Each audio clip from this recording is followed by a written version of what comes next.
हरि ओम तत्सत्। नारायण हरि। शान्ताकारं भुजगशयनं पद्मनाभं सुरेशं विश्वाधारं गगनसदृशं मेघवर्णं शुभांगं श्रीलक्ष्मीकान्तं कमलनयनं योगिभिर्ध्यानगम्यं वन्दे विष्णुं भवभयहरं सर्वलोकैकनाथं। जय जय श्री राधारमण, जय जय नवल किशोर, जय गोपी चित्तचोर प्रभु, जय जय माखन चोर। प्यारे प्रभु प्रेमियों, अब परीक्षित ने प्रश्न किया कि भगवान आपने जो ध्रुव वंश सुनाया, वो वंश आपने केवल प्राचीन वरही के पुत्र प्रचेता गणों तक ही सुनाया, उसके बाद आपने उनका वंश आगे नहीं बताया। आगे क्या हुआ? तब सुखदेव जी महाराज उस चर्चा को पुनः प्रारंभ करते हैं। परीक्षित प्रचेता गणों का विवाह बारुक्षी कन्या से हुआ और उन्होंने दक्ष पुत्र को जन्म दिया और तपस्या करने चले गए। दक्ष ने तपस्या करके अशक्नी कन्या से विवाह करने के बाद 10,000 पुत्रों को जन्म दिया। पर नारद जी ने उन समस्त बालकों को कूट प्रश्नों में उलझा करके ऊर्ध्वरेता ब्रह्मचारी बना दिया। नारद जी ने उन बच्चों से बड़े विचित्र प्रश्न किए। बच्चों बताओ, दोनों ओर बहने वाली नदी को देखा है? बच्चे चक्कर में पड़ गए। ऐसी नदी को तो आज तक हमने सुनी भी नहीं है। हम नहीं बता सकते महाराज, हमने नहीं देखा।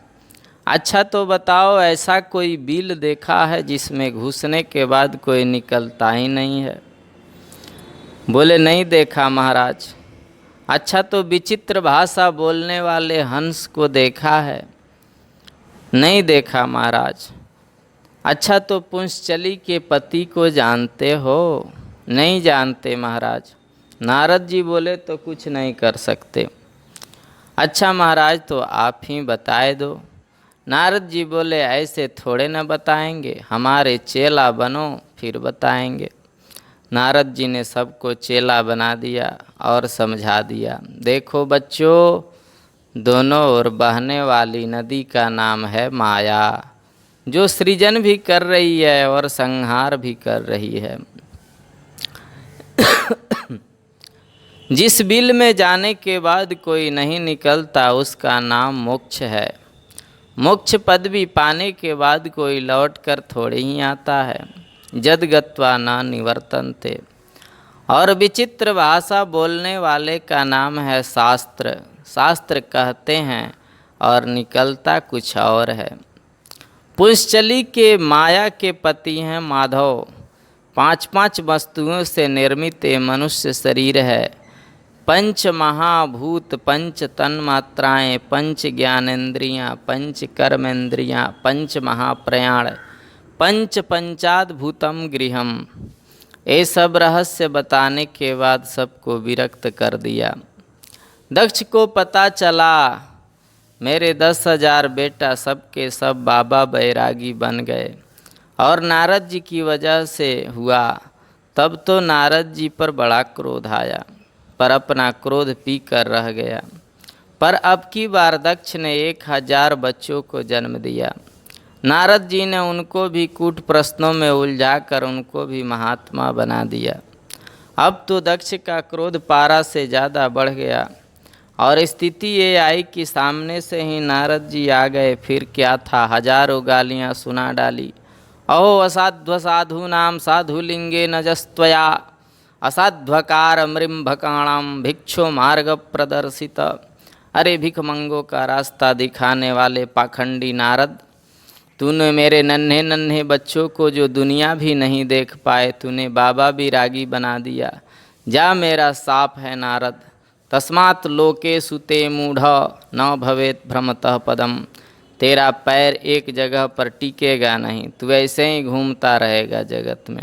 नारद जी चुपचाप मौन होकर के वहाँ से चले गए, कोई जवाब नहीं दिया। मन में सोचा अच्छा ही रहा, बाबा बिरागी को एक जगह टिकना भी नहीं चाहिए।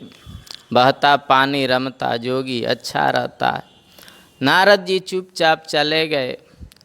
दक्ष नारद जी की सहनशीलता से बड़ा प्रसन्न हुआ, क्योंकि नारद जी चाहते तो बदले में चाहे कितना साप दे सकते थे, पर उन्होंने ऐसा नहीं किया। अब की बार दक्ष ने 60 कन्याओं को जन्म दिया, और दक्ष के इन्हीं 60 कन्याओं से प्रजा का विस्तार हुआ। इन 60 कन्याओं में 13 ब्याह दी गई कश्यप जी को। दिति, अदिति, धनु, काष्ठा, सुरसाइला, विनीता, कत्रु आदि ये सब कश्यप जी की 13 पत्नियां हैं। 27 कन्या चंद्रमा को ब्याही गई, अश्विनी, भरणी, कृतिका, रोहिणी, मृगशिरा, आर्द्रा, पुनर्वसु आदि। कश्यप जी की दिति नामक पत्नी से दैत्यों का जन्म हुआ। दिति की एक बेटी थी रचना। उस दिति पुत्री रचना का विवाह त्वष्टा मुनि के साथ हुआ, जिनके 2 बेटा हुए, विश्वरूप और सन्निवेश। विश्वरूप ब्रह्मज्ञानी था, और इतना ब्रह्मज्ञानी अद्भुत था कि देवताओं का पुरोहित भी बना। परीक्षित ने पूछा, महाराज देवताओं के पुरोहित तो जब बृहस्पति जी थे, तो फिर भला विश्वरूप को क्यों बनाया?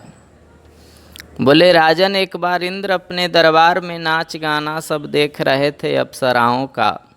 इतने में उनके गुरुजी बृहस्पति जी आ गए, तो इंद्र ने गुरुजी को देखते हुए भी अनदेखा कर दिया। उसे लगा कि स्वागत के चक्कर में नाच गाने का आनंद खराब हो जाएगा।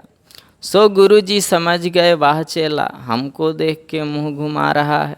सो नाराज होकर अंतर्धान हो गए। अब इंद्र ने चारों तरफ बहुत खोजा, गुरुजी कहीं नहीं मिले। ब्रह्मा जी के पास आए इंद्र, पितामह हमारे गुरुजी नाराज होकर चले गए, क्या करें? ब्रह्मा ने कहा, एक काम करो, जब तक गुरुजी प्रसन्न ना हो जाएं, तब तक विश्वरूप से मार्गदर्शन प्राप्त करो। सारे देवता विश्वरूप के पास आए, प्रार्थना करी। विश्वरूप ने पहले तो मना कर दिया, अरे भाई पौरोहित्य कर्म करने से ब्रह्म तेज क्षीण होता है। हम लोगों का तो एकमात्र धर्म है शिलौंछ वृत्ति। शिलं अकिंचनानाम ही धनम शिलौंछनम। पर देवताओं ने ज़्यादा ही अनुनय विनय करी, तो फिर स्वीकार कर लिया। अच्छा ठीक है, विश्वरूप पुरोहित बने, और इंद्र को सबसे पहले नारायण कवच का उपदेश किया। ये नारायण कवच का बड़ा भारी महत्व है। जो भी द्विजातीय इस नारायण कवच का नित्य पाठ करे, उसके ऊपर कोई भी विघ्न बाधा, किसी भी प्रकार का तंत्र मंत्र का प्रयोग कामयाब नहीं होता, कोई उसका अहित नहीं कर सकता। एक बार कौशिक नाम के मुनि नारायण कवच का नित्य पाठ किया करते थे। उनके शरीर छूट गए, तो चित्ररथ नाम का गंधर्व विमान पर बैठ के जा रहा था कि विमान उसका टपक गया नीचे। बाल्यखिल्य ऋषियों से पूछा, महाराज मेरा विमान तो बिल्कुल ठीक है, तो गिर कैसे पड़ा? बाल्यखिल्य ऋषियों ने कहा, इस महात्मा के नारायण कवच के पाठ करने से हड्डियों में चुंबकीय शक्ति आ गई, इसलिए महात्मा की अस्थियों को जब तक जल में प्रवाहित न करोगे, तब तक तुम्हारा विमान उड़ने वाला नहीं है। आश्चर्यचकित रह गया चित्ररथ कि मरने के बाद महात्मा की हड्डियां ही नीचे टपका लेती है, कितना अद्भुत चमत्कार। बाल्यखिल्य वचनात् अस्थिन्यादाय विस्मिता, आश्चर्यचकित रह गया। परंतु अब विश्वरूप ने बड़ा भारी यज्ञ करवाया देवताओं की शक्ति बढ़ाने के लिए। पर जोड़ जोड़ से नाम लेकर आहुति तो देवताओं को देते हैं, और धीरे से दैत्यों की नाम की भी आहुति देते हैं, क्योंकि दैत्य इनके मामा जी लगते हैं। सो इंद्र समझ गए, इंद्र को क्रोध आ गया कि गुरु जी गड़बड़ कर रहे हैं। तलवार उठाए और गुरु जी के तीनों गर्दन काट दिए। 3 सिर थे ना विश्वरूप को, तीनों सिर काट दिए, ब्रह्म हत्या लग गई। तब इंद्र उस ब्रह्म हत्या को 4 भागों में बांट दिए। पहला भाग पृथ्वी को दिया, जो ऊसर भूमि के रूप में है। दूसरा भाग जल को दिया, जो झाग के रूप में है। और तीसरा भाग वृक्ष को दिया, जो गोंद के रूप में है। चौथा भाग स्त्रियों को दिया, जो रजो धर्म के रूप में है। 4 लोगों में ब्रह्महत्या बांटकर इंद्र तो बच गए, परंतु त्वष्टा मुनि को क्रोध आ गया कि मेरे पुत्र को पहले गुरुजी बना लिया और बाद में अपना कार्य सिद्ध करके उसकी हत्या कर दी, छोड़ूंगा नहीं इंद्र को। तो इंद्र शत्रोर विवर्धस्व माचरम जहि विद्विषम। इंद्र को मारने की भावना से एक बड़ा भारी यज्ञ हुआ। यज्ञ में थोड़ा सा मंत्र त्रुटि हो गई, जिसके फल स्वरूप उस यज्ञ कुंड से एक बड़ा भारी असुर पैदा हो गया, जिसका नाम वृत्रासुर है। आदेश दिया इंद्र के वध का, वृत्रासुर चल पड़ा। वृत्रासुर का भीमकाय शरीर देख करके घबरा गए, सारे देवता भागते नजर आए। भगवान की शरण में गए तो प्रभु ने कहा, भाई एक ही उपाय है कि दधीची मुनि के हड्डियों से वज्र का निर्माण होवे, उस वज्र से ये मरेगा। तब तो सारे देवता दधीची महात्मा के शरण में आ गए। आओ आओ भाई देवताओं, कैसे आना हुआ। दधीची जी ने स्वागत किया। देवताओं ने हाथ जोड़कर बोले, महाराज आप जैसे संतों का तो जीवन ही परमार्थ के लिए होता है। हम आपसे आपकी हड्डियां मांगते हैं, आपका शरीर हमें दान कर दो। दधीची मुनि खूब हंसे। अरे भाई देवताओं, तुम लोगों ने मांगते समय कुछ भी विचार नहीं किया। तुम क्या मांग रहे हो, तुम्हें होश है?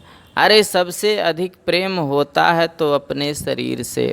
कितना दुर्लभ है मनुष्य शरीर, और तुमने ऐसे ही मांग लिया जैसे कोई बात ही नहीं हो। तुम्हारा साहस कैसे हो गया मांगने का? देवताओं ने कहा, हमें भगवान विष्णु ने भेजा था। दधीची मुनि बोले, तो साक्षात विष्णु भी आके मांगते तो भी हम उन्हें मना कर देते। शरीर कोई दान देने वाली चीज़ होती है।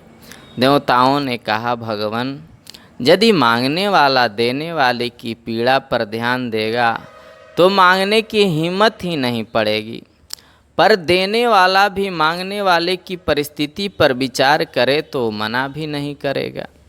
दधीची मुनि प्रसन्न हो गए। अरे देवताओं, मैं तो तुमसे थोड़ा परमार्थ का उपदेश सुनना चाहता था, इसलिए मना किया। मैं जानता हूँ अच्छी तरह कि ये अनित्य शरीर है, आज नहीं तो कल शरीर को तो छोड़ना पड़ता है, ये मरण धर्मा है। पर मेरा शरीर तुम्हारे काम आवे, उससे समाज का देश का हित होवे, इससे बढ़िया और क्या बात होगी। यूँ कह कर के महात्मा ध्यान मग्न बैठ गए। उनके शरीर में खाद्य पदार्थ लगा दिया। गायों ने चाटते चाटते हड्डियों के अलावा सब कुछ चाट दिया। तब विश्वकर्मा ने सुंदर वज्र का निर्माण उन हड्डियों से किया, और वो वज्र लेकर के जैसे ही वृत्रासुर से युद्ध करने इंद्र सामने आए, तो वृत्रासुर को उस वज्र में साक्षात हरि का दर्शन होने लगा। वज्र हाथ में लिए इंद्र को देखकर वृत्रासुर बोला, आज मेरा बहुत बड़ा सद्भाग्य है इंद्र, कि कम से कम तू मेरे सामने आकर टिका तो सही, नहीं तो भाग ही जाता था। और हरि को देख करके स्तुति करने लगा। दृष्ट्या भवान में समवस्थितो रिपो, जो ब्रह्मा गुरुहा भ्रातृहा च, पहले इंद्र को डांटा है, तू ब्रह्म हत्यारा है, गुरु हत्यारा है, मेरे भाई का हत्यारा है, आज तुझे मारकर मैं सबका दंड तुझे दूंगा। और वज्र की ओर देख करके बोला, प्रभु मेरी तो बस एक ही इच्छा है। अब देखिए अचानक वृत्रासुर की भावना बदल गई। वज्र में नारायण का दर्शन होने लगा। प्रत्यक्ष हरि का दर्शन करके 4 श्लोकों में बड़ी भावपूर्ण वृत्रासुर ने प्रभु की स्तुति गाई है। और इन 4 श्लोकों में धर्म अर्थ काम मोक्ष चारों पुरुषार्थ मांगे हैं। और वैष्णवों का धर्म क्या है? अहम हरे तव पादैकमूलम दासानुदासो भवितास्मि भूयः मना स्मरेता सुपतेर्गुणास्ते गृणीत वा कर्म करोतु कायः। हे प्रभु, मैं आपका दास भले ही ना बन सकूं, इतनी योग्यता पात्रता मुझ में नहीं है, पर अहम हरे तव पादैक मूलम दासानुदासः। जिन महापुरुषों को आपके चरण ही मूलाधार बन गए हैं, आपके चरणों के अलावा कोई गति और रति नहीं है, ऐसे उन संतों का दास बनकर रहूं। दासानुदासः, अपना दास न बनाइए पर अपने दासानुदास तो बना लीजिए। आप बिजली का तार पकड़ लीजिए तो भयंकर करंट लगेगा, और जिसको करंट लगा हो बड़ा भयंकर, उसका कोई पैर पकड़ ले या उसको कोई छू ले तो उसको और ज़बरदस्त लगता है। जिसको करंट लगा हो उसको पकड़ने पर भी ज़बरदस्त करंट लगता है। ऐसे ही परमात्मा तो हमें दिख नहीं रहे, परमात्मा तक पहुँचने की हमारी गति नहीं, तो जो परमात्मा को पकड़े बैठे हैं उन संतों को पकड़ लो, तुम्हें भी उनकी कृपा का वही करंट प्राप्त होगा। भगवान की चरणों की कृपा जो संतों को प्राप्त हो रही है, ऐसे संतों के चरण पकड़ लो तो आपको भी वही कृपा प्राप्त होगी। इसलिए कहता है महाराज, मुझे तू दासानुदास बना लो। हे पशुपते, हे प्राणनाथ, मेरी तो एक ही प्रार्थना है कि मनस्मरेता, मेरा मन सदा आपका स्मरण करे। गृणीत वाक, मेरी जो वाणी है सदा आपकी महिमा का गुणगान किया करे। और कर्म करो तु कायः, इस काया से, इस शरीर से सदा आपके सेवा का कर्म करता रहूं। वैष्णवों का यही परम धर्म है। अब अर्थ कौन सा चाहिए? बोले न नाक पृष्ठम न च पारमेष्ठ्यम न सार्वभौमं न रसाधिपत्यम न जोग सिद्धिरपुनर्भवं वा समंजसत्वा विरहय कांक्षे। हे समंजस, निखिल सौभाग्य निधे प्रभो, मुझे न स्वर्ग चाहिए, न मोक्ष चाहिए, न सार्वभौम पदवी चाहिए, न जोग सिद्धि चाहिए, तो फिर क्या चाहिए? बोले आपका विरह चाहिए, आपका स्मरण चाहिए। आपके स्मृतियों के खजाने में ही मैं मस्त रहना चाहता हूँ, सदा आपको याद करता रहूँ। और वैष्णवों का खजाना एक ही है, भगवान की स्मृति। क्योंकि विपद विस्मरणम विष्णु संपद नारायण स्मृति। भगवान की स्मृति ही वैष्णवों का परम संपत्ति है।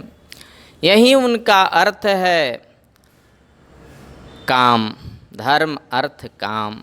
इच्छा क्या है, कामना क्या है? बोले प्रभु आपको ऐसे याद करूं, जैसे 3 दृष्टांत दिए। अजात पक्षा इव मातरं खगा स्तन्यं यथावत् सतराच्छुधार्था प्रियं प्रियैव विसुतं विसन्ना मनोरविंदाक्ष दिदृक्षते त्वाम। हे अरविंदाक्ष, कितने सुंदर सुंदर संबोधन कर रहा है। हे कमल नयन प्रभो, जैसे पंख रहित नन्हा सा पक्षी का बच्चा, अभी पंख निकले नहीं बेचारे के, अब वो घोंसला में बैठा बैठा जैसे उल्लू बिल्ली आदि के भय से अपनी माँ को याद करता रहता है। चिड़िया उड़ जाए तो बच्चा अपने को असुरक्षित अनुभव करता है, डरा हुआ रहता है कि कब मेरी माँ आ जाए, कब मेरी माँ आ जाए। और जहाँ माँ के आने की आहट सुनता है तो बड़ी ज़ोर से चिल्लाने लग जाता है माँ के आगमन पे। तो जैसे वो निरंतर अपनी माँ का चिंतन करता है, ऐसे ही मैं आपका चिंतन करूं। भगवान बोले स्वार्थ का चिंतन है, डर लग रहा है इसलिए माँ का चिंतन कर रहा है। तो दूसरा दृष्टांत दिया, स्तन्यम यथावत् सतराच्छुधार्था। वन में घास चरने गई हुई गौ माता का जैसे घर में नन्हा सा बछड़ा स्मरण करता रहता है। स्तन्यम माने जो माँ का दूध पर ही निर्भर है, अभी बाहर की वस्तुओं को नहीं खाता। वह क्षुधातुर वृषभ नन्हा सा बछड़ा भूख से बिकल जहाँ सूर्यास्त होते देखा कि माँ के आगमन का समय हो गया, ये जान करके रंभाने लगता है, रस्सी तोड़ने की चेष्टा करता है, छटपटाने लगता है माँ से मिलने के लिए। वत्सतराच्छुधार्था, ऐसे मैं छटपटाऊँ मिलने को प्रभु। भगवान बोले यहाँ पर भी स्वार्थ है, ये भूख का भजन हो रहा है। गौ माता जब आ करके चकाचक दूध पिला देती है, फिर वो तड़फ नहीं रह जाती बछड़े में। तब तीसरा दृष्टांत देता है कि प्रियम प्रियैव विसुतं विसन्ना। जैसे प्रदेश गए हुए प्रियतम का उसकी प्रिया घर में बैठी बैठी प्रतिपल स्मरण करती है, ध्यान करती है। एक कन्या का विवाह हुआ, पढ़ी लिखी बिल्कुल नहीं, कुछ ही दिनों में उसका अत्यंत रति उसके पति से हो गई। पर कुछ दिनों के बाद पति परदेश जाने लगे तो बेचारी रोने लगी, घबराने लगी। पति देव ने कहा, देवी चिंता न करो, मैं मात्र 10 दिन के लिए जा रहा हूँ, 10 दिन बाद लौट आऊँगा। तो वो देवी बोली, महाराज ये 10 दिन कितने होते हैं। वो बिल्कुल भी पढ़ी लिखी नहीं। पति को लगा अब कैसे समझाऊं इसे। उसने दीवार पर 10 लाइन खींच दिए, देखो सुबेरे उठते ही एक लाइन मिटा दिया करो, और जिस दिन ये सारी लाइनें मिट जाएगी उस दिन मैं आ जाऊंगा। उस भोली भाली को ये बात समझ में आ गई। पति देव लाइन खींच करके चले गए। अब बेचारी जगते ही सबसे पहले वो लाइन दौड़ करके मिटाती है और प्रसन्न हो जाती है, इतनी लाइन कम हो गई, आज ये लाइन कम हो गई, बस अब 2 लाइन और बची है। तो ज्यों ज्यों लाइनें कम होती जाती है, त्यों त्यों उसकी उमंग बढ़ती जाती है मिलने की। अब जब तक लाइन बची तब तो उसका धैर्य ही खोने लगा, और जिस दिन उसने अंतिम लाइन को मिटाया उस दिन तो उसका एक एक पल काटना मुश्किल हो गया। जहाँ आहट होती है कि भागती है दरवाजे की ओर, तो जैसे प्रतिपल उसकी एक विकलता बढ़ती जाती है अपने प्रियतम से मिलने की, ऐसे ही प्रति क्षण प्रतिपल मैं आपसे मिलने के लिए ललाहित रहूं। प्रियम प्रियैव विसुतं विसन्ना, ऐसा आपसे मिलने की, आपको देखने की उत्कंठा मेरे मन में लगे। भगवान को ये दृष्टांत उपयुक्त लगा। वैष्णवों की यही कामना, यही इच्छाएं रहती है। अब अंतिम पुरुषार्थ मोक्ष। वृत्रासुर कहता है, जन्म मरण छूट जाए ऐसा मोक्ष मुझे नहीं चाहिए। मैं तो कहता हूँ कर्मानुसार चाहे जितने मेरे जन्म हों, चाहे जितनी बार मरूं, उसकी चिंता नहीं है। तो फिर क्या चाहते हो? बोले, ममुत्तम श्लोक जने सुसख्यम संसार चक्रे भ्रमतः स्वकर्म भी तन्माययात्मात्मजदारगे स्वासक्तचित्तश्चननाथ भूयात्। जन्म मरण चाहे जितने हो, पर हर समय में उत्तम श्लोक जने सुसख्यम, जिनकी आपके चरणों में अत्यंत रति प्रीति है, ऐसे आपके रसिक भक्तों का हर जन्म में संग मिलता रहे, उन्हीं का सानिध्य मिलता रहे। आपकी माया में मोहित चित्त वाले, संसार के स्त्री पुत्रादिकों में रति करने वाले संसारियों का संग कभी नहीं मिले महाराज। बस यही मेरी मुक्ति है, यही हमारा मोक्ष है। वृत्रासुर ने इस प्रकार बड़ा भावपूर्ण स्तमन किया। गदगद हो गए इंद्र तो सुन करके।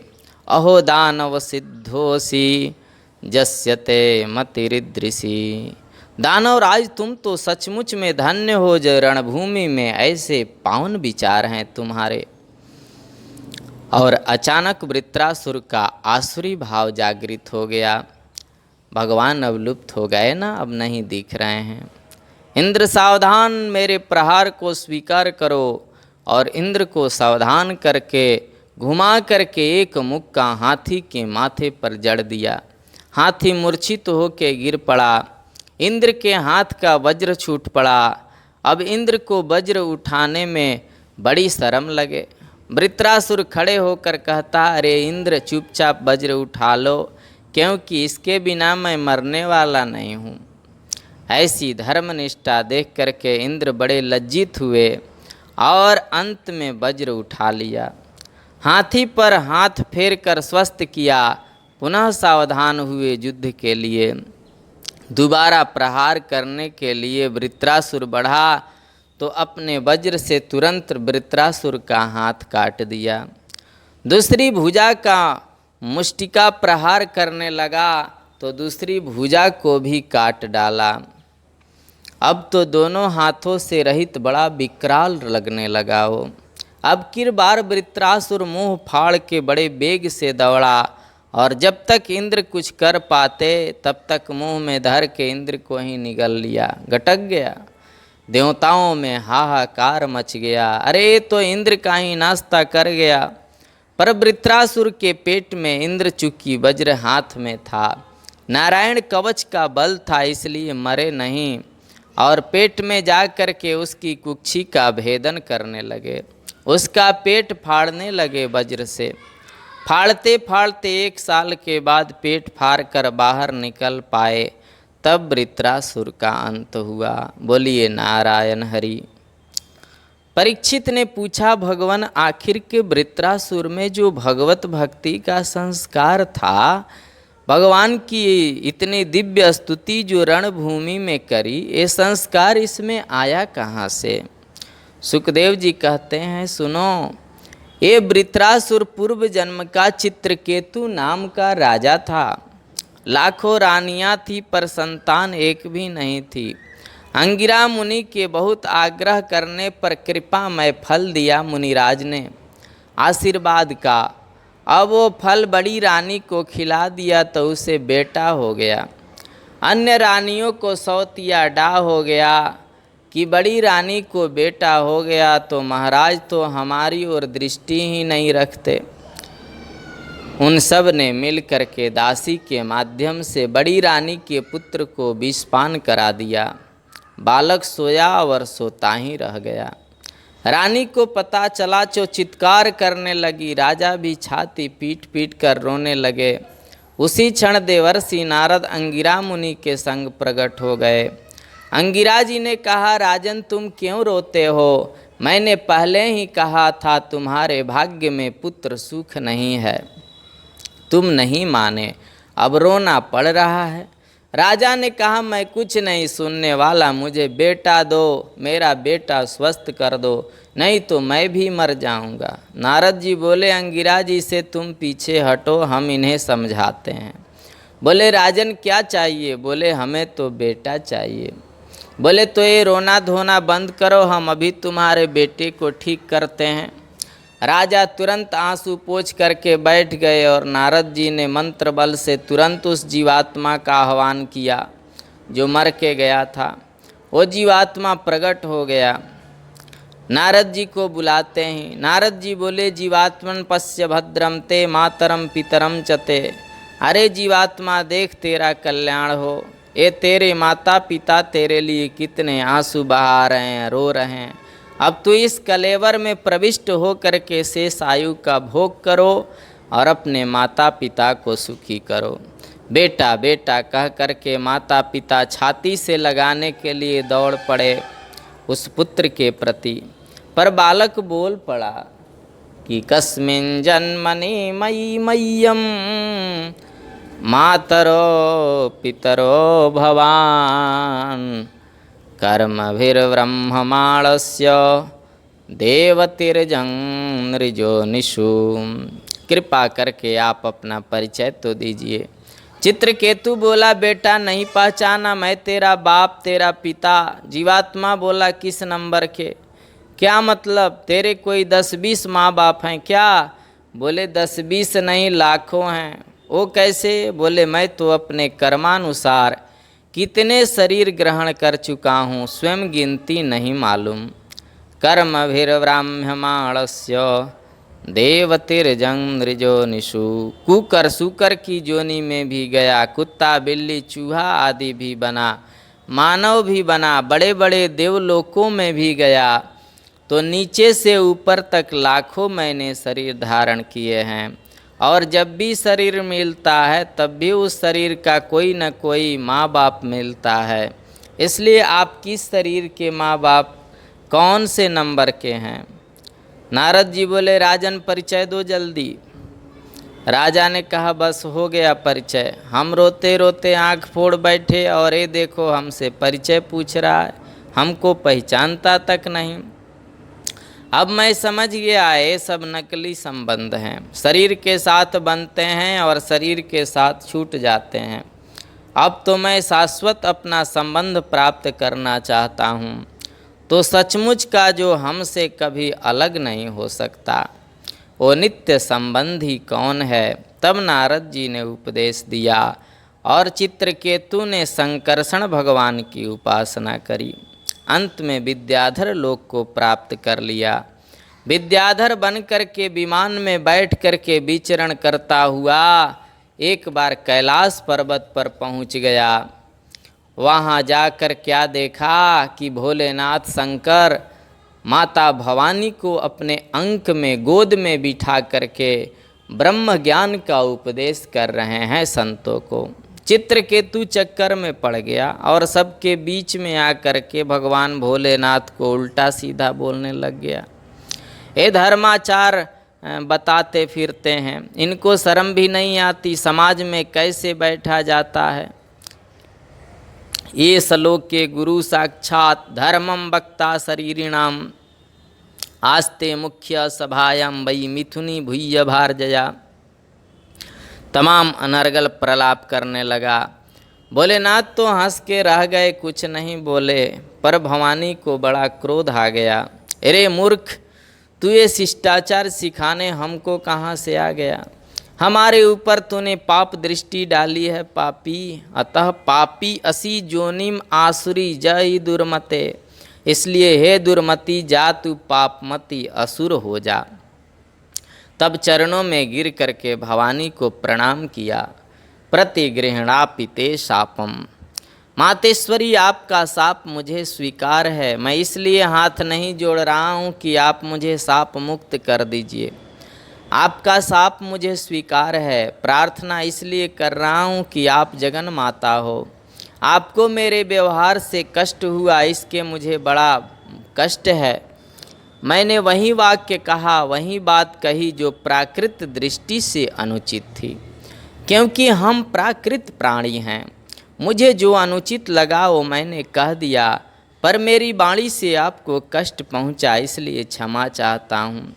पार्वती जी इसके स्वभाव से प्रसन्न हो गईं और बोली, भैया मेरा साप तो मिथ्या हो नहीं सकता, तू असुर जरूर बनेगा, पर भगवत भक्ति असुर देह में भी बनी रहेगी, ये मेरा आशीर्वाद है। वहीं चित्रकेतु माता भवानी के शाप से वृत्रासुर बना और इसलिए इसने रणभूमि में भी भगवान की दिव्य स्तुति करी और आज वज्र के द्वारा इसका उद्धार हो गया। बोलिए भक्तवत्सल भगवान की जय। दिति के 49 बेटे ऐसे भी हुए जो देवताओं में गिने गए, ये वायु के ही विचित्र रूप हैं। पुंसवन व्रत के प्रभाव से माँ के गर्भ में इनके 49 टुकड़े होने पर भी ये बालक मरे नहीं और अंत में देवताओं के बांधव बन के देवताओं में इनकी गणना हुई। हरि प्रेरित ते ही अवसर चले मरुत 49, ये वही मरुदगण हैं जो दिति पुत्र होकर भी देवताओं में गिने जाते हैं। पुंसवन व्रत की क्या विधि है, अंतिम अध्याय में विस्तार से बताई और इसके साथ ही 6वां स्कंद पूर्ण होता है। प्रेम से बोलिए आनंद कंद भगवान की जय। अब परीक्षित ने 7वें स्कंध में एक बड़ा सुंदर प्रश्न किया। एक ओर तो भगवान को सब समदर्शी कहते हैं और जब भगवान की लीलाएं हम सुनते हैं तो सरासर भगवान पक्षपात करके दिखते हैं। ये चर्चा हम कल करेंगे। प्रेम से बोलिए आनंद कंद भगवान की जय। जय जय श्री सीताराम। नमः पार्वती पतये हर हर महादेव शंभो।